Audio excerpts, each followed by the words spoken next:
And when you were born, you got a gift from these God beings, which was your genius. And the word for them meant your you-ness. And I have to use phrases like this because we don't have a word for this.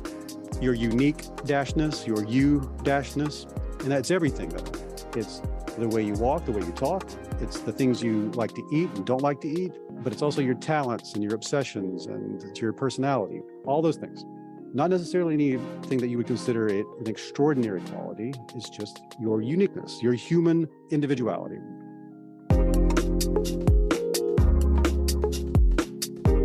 You're listening to Paint and Pipette. I'm your host, Jeremy Utley. I teach innovation and entrepreneurship at Stanford University. Thanks for joining me to explore the art and science of bringing new ideas to life. Let's dive in.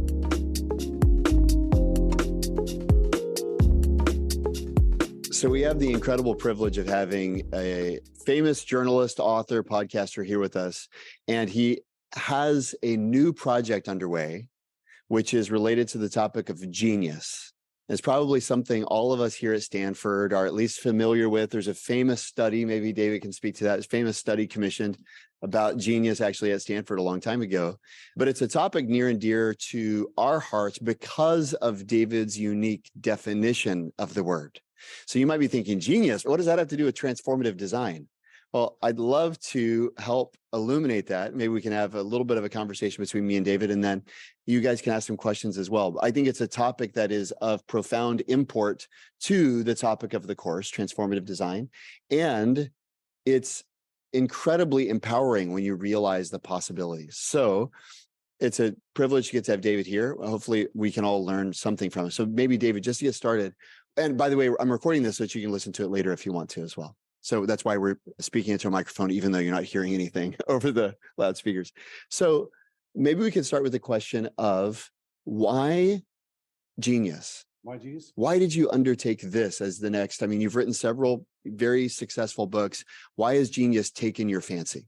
Oddly, a lot of books don't have a good origin story because you don't know where it really comes from exactly, but this one does. I was working my previous book, How Minds Change, and one of the first interviews I did was with a researcher named Jim Alcock, and he's an expert in belief. He's been researching it for 45 years. It's his life's path, it's his life's obsession, and famous psychologist. And I was sitting down in front of him and I asked him, hey, just to get started, it was very early in the research. I said, just an old journalist trick here, being transparent with you, pretend I'm 5 years old. What does the word belief mean? What's the definition of the word belief? And he pushed away from his desk and went, oh, that is a tough one, my friend. And I felt scared. I felt like the icy thing go through my veins because I'm like, am I going to go back and tell my editors and everybody, like, I think maybe I can't write a book about this? And I asked him, I was like, what do you mean? You've been studying this for 45 years. Why can't you give me a definition of the word belief? And he looked me dead in the eye and said, I can't give you an answer because I've been studying this for 45 years. And I took a lot of rapid notes because that was like an explosive concept to me, that the idea that the more expertise you have on a topic, the less you can define it. And I just set it aside as a note and went back to, well, let's talk about this. And it wouldn't go away. Like it kept coming back up in my mind. And I started thinking, I would like to write a book about that concept, but I wanted to find a hook to talk about that concept. And I'm also obsessed with the idea that people, if you ask someone what the word genius means in this room, you'll get a lot of different answers. And it wasn't a clearly defined concept, and it started being thrown around a lot. From Elon Musk to Kanye West to whoever is famous at the moment, if they get labeled as a genius, I'm like, you mean genius like Beethoven? Like genius like Einstein? What do you mean? And it started to become an obsession in that way. And that's how it started. That's how the whole project started. And I didn't really expect this, but it's going from psychology concepts to neuroscientific concepts to cognitive linguistic concepts, because there's so many different ways to approach the idea. And that's why I'm here today. I'm here to learn from you more than anything else, because I'm in that beginning idea explosion stage of like, what is this book actually going to be about? And the thesis is, what does the word genius really mean? And it turns out you could write a lot of book about that topic. So that's where it started. Okay, so you speak of origin stories. Let's talk, maybe you talked about the origin story of the book. Tell us about the origin of this idea of genius. Sure. Where does it come from? What is genius's origin story, if you will? This is great, right? So, and that's one of the great things about this project is I keep being introduced to these new ways of approaching it. Was that what the book will be about? And it's going to obviously be about a mishmash of all of this. One of the first things I wanted to do was I went to like Mensa headquarters. I'm proud to say I'm the only journalist that's ever been allowed to go inside Mensa headquarters. So that's a side story. But my first idea was like, we'll go into like IQ research. I talked to a lot of people in that world. I interviewed the man with the highest IQ in the world, because the person with the highest IQ in the world is a woman who I have yet to interview. And I interviewed the youngest person with the highest IQ currently, all that kind of stuff.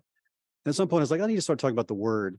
And I found a historian, Darren McMahon, who has made it one of his like obsessions is the discussion of how people have approached extraordinary individuals throughout history. And I sat down with him and he told me the story of, I'll tell you, although I've done a lot of side research since then. The origin of the word from this Latin roots, genere, means it's the word that is the root of generate and genealogy and genitals. And these are all words related to the concept of genere, which means to bring forth, to bring into existence. And the Romans are the people who gave us the first like instantiation of the concept.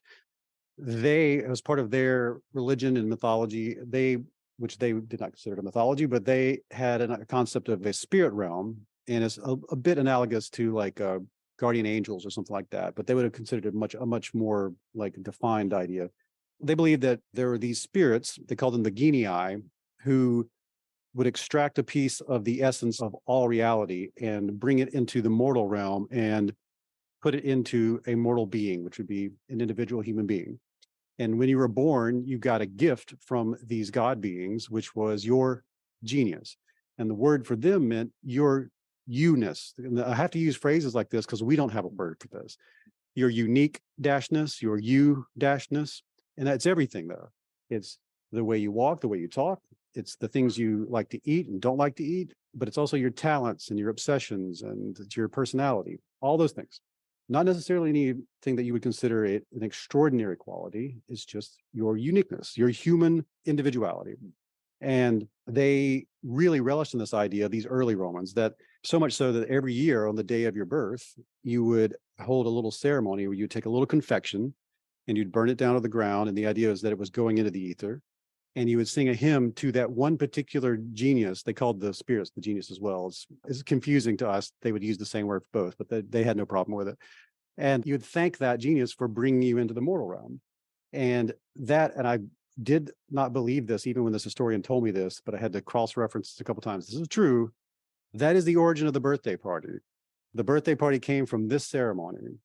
And of all the things that like went viral from their culture, this one went mega viral. It's within a lot of other cultures, and it's spread across not only through Western civilization, many other civilizations. And what fascinates me to no end about this is that we kept the ceremony, and almost it really still means the same thing. If I have a birthday party for someone, or if someone has one for me, we're celebrating that person's uniqueness, their you-ness.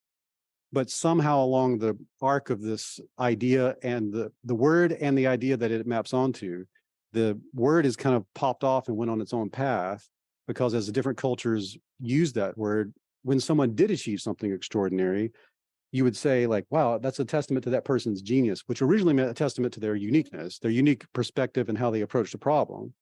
But at some point it became just to mean only when it was extraordinary. And that's not what it was originally meant to mean, but it certainly means that in our current culture. And I find one of the most fascinating things about this investigation so far is that modern psychology, especially humanistic psychology, they want to harken back to the original way of looking at this. That the human potential is, everyone has the potential to create, as they would say, a discontinuity, which we might label as a genius moment. But they're much more in line with the original concept of this word. So I can't get enough of that. That leads you into so many different places to explore the idea.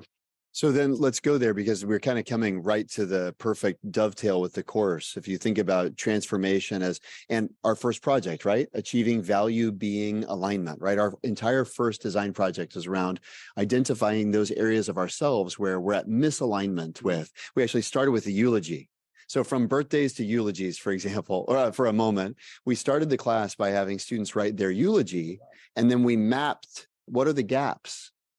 Where do you stand in relation to where you hope someone would speak about you at the end of your life? And we call those misalignments. And the goal of the first design project was to identify and to start to address them through new habit formation, simple daily things you can do. So you can tell we're definitely aligned spiritually, so to speak. the question in my mind is, as you think back to before the word popped off of the kind of arc, I love that visual of the arc and the word just popping off at some point. How do you think about someone discovering their you-ness? And I mean that as perhaps distinct. I think everybody can understand how their personality is different or things like that. And not to diminish that is a significant aspect of this conversation. Insofar as someone wants to, say, contribute something discontinuous, I like that definition as well.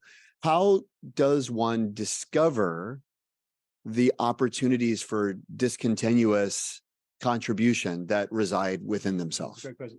I mean, that's why I'm here. Like, because we were talking about this when I interviewed you for my show, and then I was like, oh, wait, you're doing something that I need to be a part of, because as it was explained to me by lots of different people who are in different domains and my own early research. So I went on the road for 6 months and spent time with people who had extraordinarily high IQs and also people who might be labeled as genius for what they've done.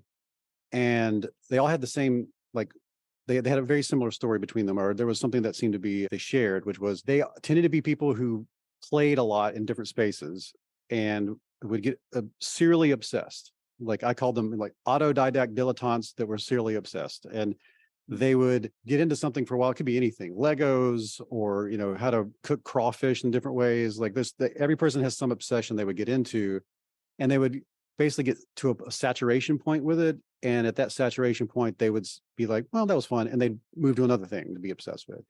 And they do this over and over again until they got into something that they were like, they couldn't reach a saturation point. And they were like, I got to get to this. And they will work on it. And they would luck into a discontinuity. I'll explain why I use that word in a moment.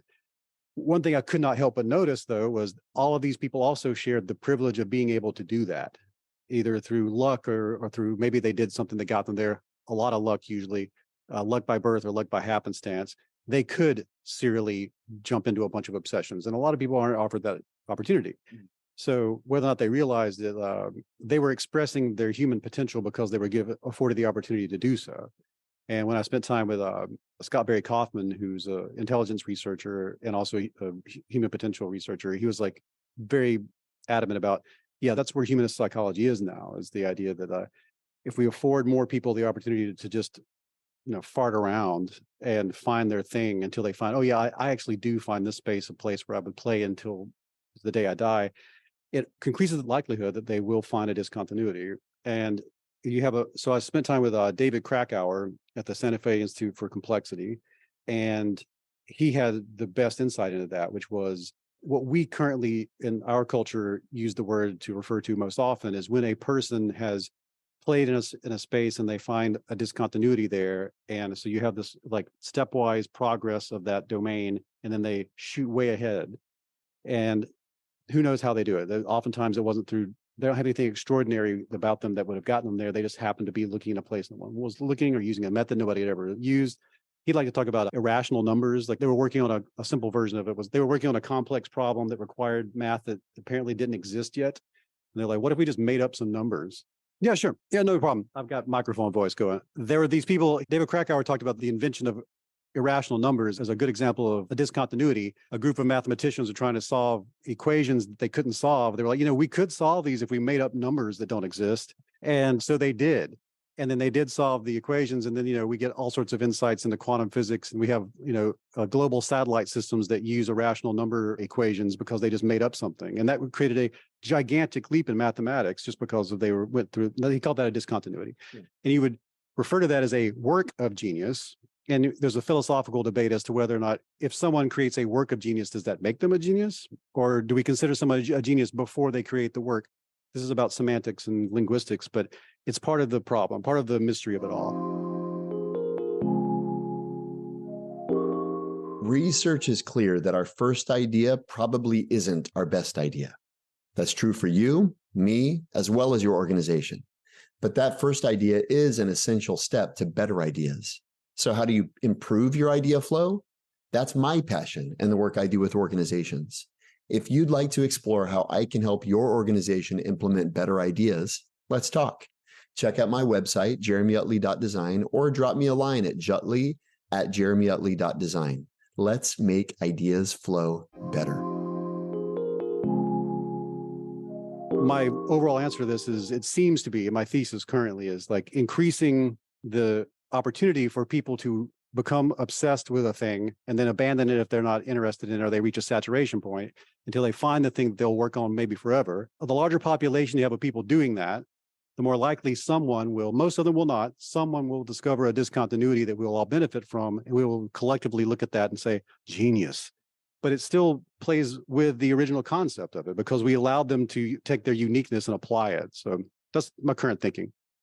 So how do you think about, I'm a big believer in passion, and I've written about it at different times. I think about Steve Jobs. Part of the reason that he was able to make the iPod is because he loved music.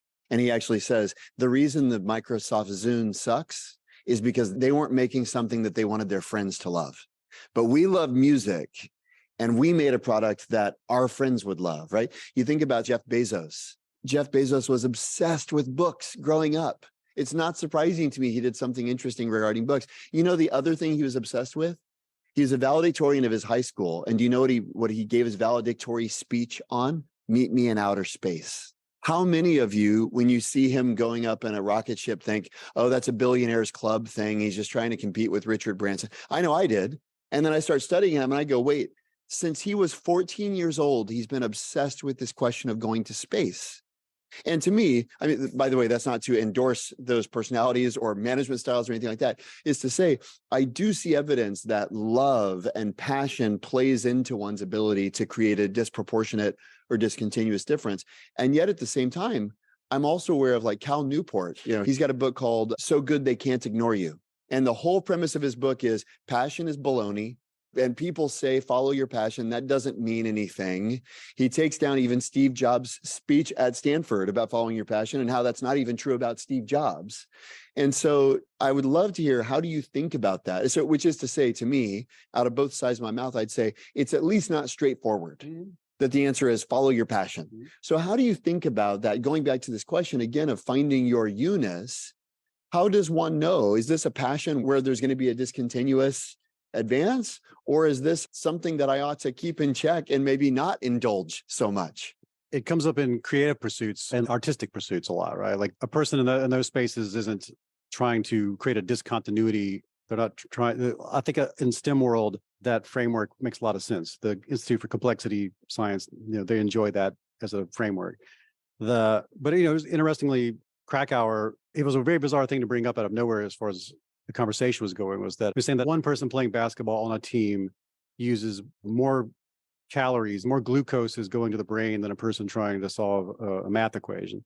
And he was like, so what are we like? He's like, I'm aware there's a little bit of bias in my world that we're not considering all domains of human endeavor. The definition of genius in that world, or in the world of like violin, or in the world of anything, culinary arts, is going to be slightly skewed in that direction. A lot of people in those worlds who are considered genius were just doing their job. They were just trying to solve problems that they were facing, and not just problems the whole career field was facing. There is this side of things that I'm going to slowly wade into, which is I get people who they laud genius so much they want to talk about it all day long, and there are other people who are just trying to get through the day. And there are many stories through history of people we considered genius level, or they've done something that we would consider a work of genius, that they were simply trying to solve the problem of how do I get food in my mouth and the mouths of my children. And there has to be something there to talk about. And so I'm at the beginning of looking into that. The necessity framework, perhaps, necessity being the mother of genius. So one last question, and then I'll open it up to the class as well. I'd love to talk about, similar actually to Luisa's comment earlier regarding generative AI and bias. I read another book, I can't remember, I think it was written by a guy at Yale who was talking about genius in some capacity. And he mentioned how among a survey of kind of a mixed survey, men and women, different races, ages, nationalities, et cetera, if they were asked to name 10 geniuses, on average, a woman's name didn't come up until number 7 or 8 or something like that. And even among educated women, the first genius on their list wasn't until something like 7 or 8.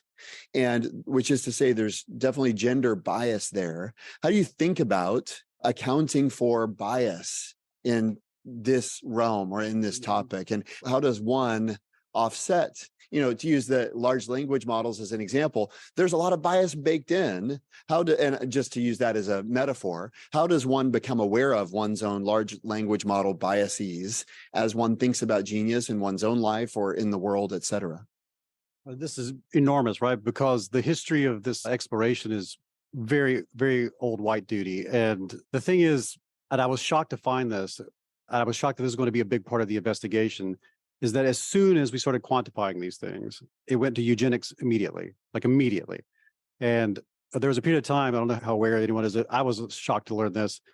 Like when the IQ test was developed, it was originally developed by French public schools because they were just trying to figure out how do we get people who were like peasanty to come to school. And so we can't teach everyone. It's going to be expensive. Some people can't come. I didn't realize that the whole idea at the very beginning was exclusion. They were like, some people don't get to go to our public schools.